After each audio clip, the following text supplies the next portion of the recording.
We got the UFL Championship game. Let's line it up. As we come up on the final game of the UFL season, did you know that if you tailed every one of our bets from all of our UFL videos this year, you would have hit 61% of the time?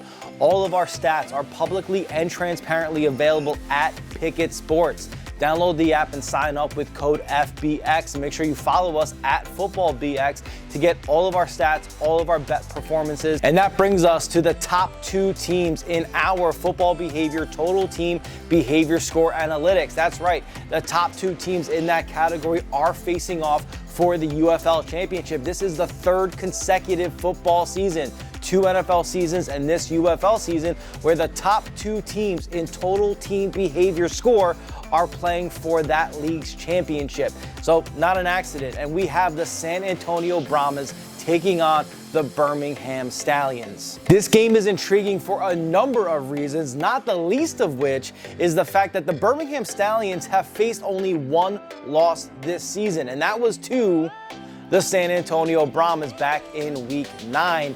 That game is going to weigh heavily on how we think about these trends, because that game wasn't that long ago, and that means team behavior hasn't changed dramatically because there hasn't been a big amount of environmental factors. However, there have been some environmental factors that we need to talk about, because those are going to impact a little bit how we forecast this game. Back in week 9, when we predicted for you, believe it or not, our prediction model likes the Brahmas to upset the Stallions, that the San Antonio Brahmas were going to upset the Birmingham Stallions. Part of that was because we saw a downward trend, a regression in the scoring behavior of the Birmingham Stallions, combined with the absolutely overwhelming performance of the Brahmas defense. The quarterback for the Stallions in that game back in week 9 was UFL MVP Adrian Martinez. Well, guess what? In the championship game last week, Martinez was pulled at halftime with the Stallions losing 18-3. Remember, that was a game last week we told you they were going to lose.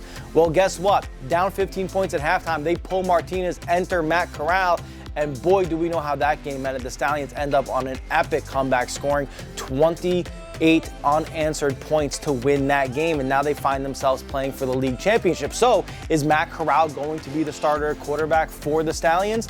No. Skip Holtz confirmed he's going back to league MVP Adrian Martinez, and you can't blame him. He is the league MVP. But that being said, that means we can rely heavily on the Stallions' season's worth of behavioral trends, and we don't have to worry about trying to factor in Matt Corral all that much. But the Brahmas have their own quarterback situation that we need to talk about, because if you've been watching our videos, you know all season long, we've been telling you that Quinton Dormady is not the guy for the Brahmas.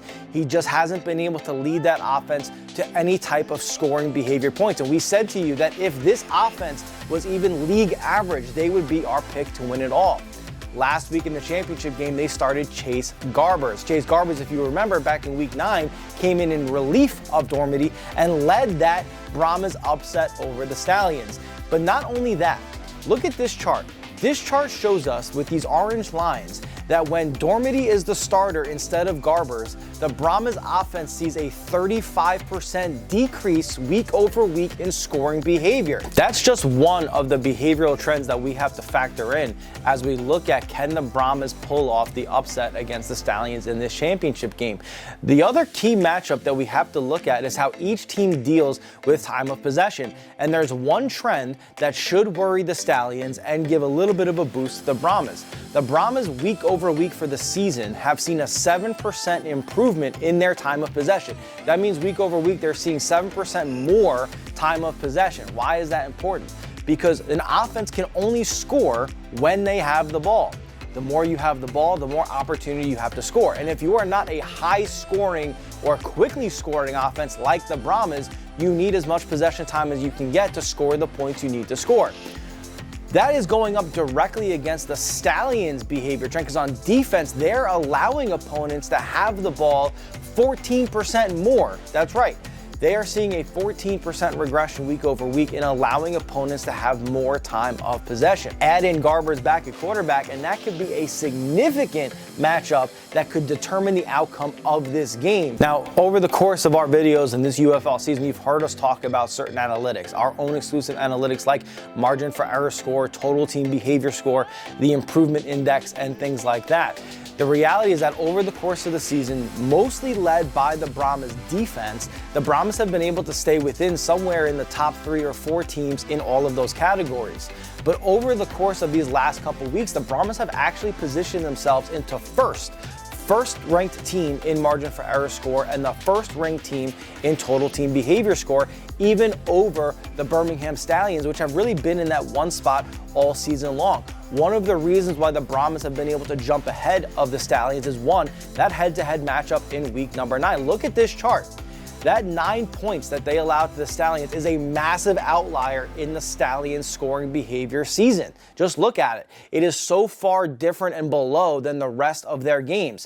But nothing has really changed for either team going into this matchup just 3 weeks later. And so what does that mean?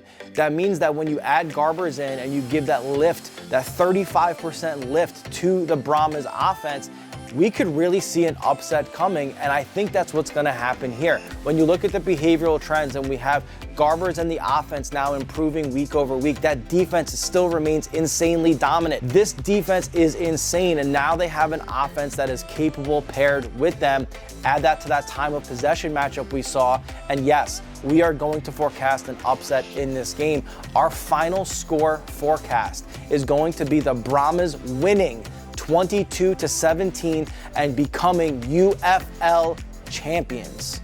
Our bets are going to be taking the Brahmas to cover the 3.5 points and win on the money line at plus 150 odds. All of our content can be found by signing up for our free newsletter. The link to the football behavior newsletter, which comes out once a week, every single week, is found in the comments and the description of this video. Just because the UFL season is over doesn't mean we're done. Now it's time to ramp up for the NFL season.